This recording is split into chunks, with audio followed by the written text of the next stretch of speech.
Hello friends, welcome to my channel మన ఇంటి వంటలు. నేను మీ సుధాను. ఈరోజు మీ ముందుకు వచ్చేసాను ప్లెయిన్ బిర్యానీ రెసిపీతో. ఈ ప్లెయిన్ బిర్యానీకి కాంబినేషన్గా వెజ్ కర్రీ అయినా నాన్ వెజ్ కర్రీ అయినా సూపర్ టేస్టీగా ఉంటుందండి. ఇది చేసుకోవడం కూడా చాలా సులభం. ఇప్పుడు ఇది ఎలా చేసుకోవాలో చూపిస్తాను, వచ్చేసేయండి. ఇక్కడ నేను ఒక గ్లాస్ బియ్యంని ఒక గంట ముందే నీట్గా క్లీన్ చేసి పెట్టుకున్నాను.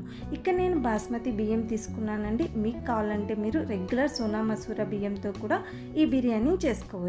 మీరు ఎందులో అయితే బిర్యానీ చేయాలనుకుంటున్నారో ఆ ప్యాన్ని స్టవ్ పైన పెట్టుకొని అందులో 3 టేబుల్ స్పూన్ల నెయ్యి, 3 టేబుల్ స్పూన్ల ఆయిల్ని యాడ్ చేసుకోండి. ఆయిల్ హీట్ అయిన తర్వాత బిర్యానీ మసాలా వేసుకోవాలి.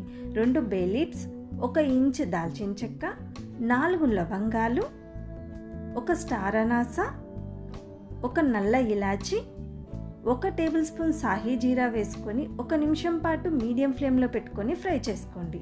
తర్వాత ఒక పెద్ద సైజు ఉల్లిపాయ సన్నగా పొడుగ్గా కట్ చేసి వేసుకోండి.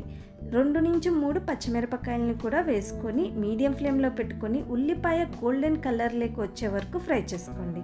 ఉల్లిపాయ ఇలా కలర్ మారిన తర్వాత ఇందులో 1.5 టేబుల్ స్పూన్ అల్లం వెల్లుల్లి పేస్ట్ వేసుకొని పచ్చివాసన పోయే వరకు బాగా ఫ్రై చేసుకోండి. ఇలా బాగా ఫ్రై అయిన తర్వాత ఇందులో 3 టమోటోలను సన్నగా కట్ చేసి వేసుకోండి.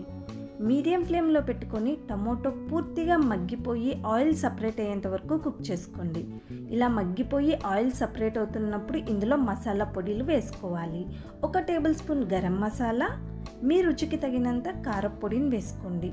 1/2 టేబుల్ స్పూన్ బిర్యానీ మసాలా కూడా వేసుకొని ఒకసారి అన్నిటినీ బాగా కలుపుకోండి. తర్వాత ఇందులో 1/2 కప్పు కమ్మటి పెరుగును వేసుకొని ఒకసారి బాగా కలపండి. ఇందులోనే మసాలాకు తగినంత ఉప్పును కూడా వేసుకోండి. మరోసారి బాగా కలపండి. ఇప్పుడు ఇందులో కొద్దిగా పుదీనా, కొద్దిగా కరివేపాకును కూడా వేసుకొని మరోసారి బాగా కలుపుకొని మీడియం ఫ్లేమ్లో పెట్టుకొని మసాలాలోంచి ఆయిల్ సపరేట్ అయ్యేంత వరకు కుక్ చేసుకోండి. ఇలా ఆయిల్ సపరేట్ అవుతున్నప్పుడు మనం నానబెట్టుకున్న బియ్యంని కూడా ఈ మసాలాలో వేసుకొని మసాలా మొత్తం బియ్యంకి పట్టేలాగా బాగా కలపండి. ఇలా కలుపుకున్న తర్వాత ఇందులో 1 గ్లాస్ బాస్మతి బియ్యంకి 1.5 గ్లాస్ నీళ్ళని వేసుకోవాలి. ఇక్కడ మీరు రెగ్యులర్ బియ్యం వాడేటట్టుంటే 1 గ్లాస్కి 2 గ్లాసుల నీళ్ళని వేసుకోండి. రుచికి తగినంత ఉప్పును కూడా వేసుకొని ఒకసారి బాగా కలుపుకొని మూత పెట్టేసి హై ఫ్లేమ్లో పెట్టుకొని వాటర్ మరిగేంత వరకు వెయిట్ చేయండి.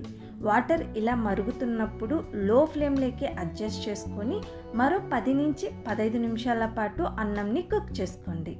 15 నిమిషాల తర్వాత రుచికరమైన ప్లెయిన్ బిర్యానీ రెడీ అయిపోయింది. చూడండి, మళ్ళీ మూత పెట్టేసి మరో 10 నిమిషాల పాటు పక్కన పెట్టుకోండి. 10 నిమిషాల తర్వాత సర్వ్ చేసుకోండి. పొడి పొడిగా రుచికరమైన ప్లెయిన్ బిర్యానీ రెడీ అయిపోయిందండి. దీన్ని నాన్ వెజ్ కర్రీస్తో కానీ లేదా వెజ్ కర్రీస్తో కానీ సర్వ్ చేసుకోండి. చాలా టేస్టీగా ఉంటుంది. ఏ కర్రీస్ లేకపోయినా ఆనియన్ రైతాతో కూడా చాలా టేస్టీగా ఉంటుందండి. చాలా సింపుల్ కదా, మీరు మీ ఇంట్లో ట్రై చేసేయండి ఫ్రెండ్స్. మీకు ఎలా వచ్చిందన్నది నాకు కామెంట్ సెక్షన్లో చెప్పండి. వీడియో మీకు నచ్చినట్లయితే లైక్ చేయండి, షేర్ చేయండి. మోర్ ఇంట్రెస్టింగ్ వీడియోస్ కోసం నా ఛానల్ని సబ్స్క్రైబ్ చేసి పక్కన వచ్చి గంట బెల్ని నొక్కండి. Thank you so much for watching.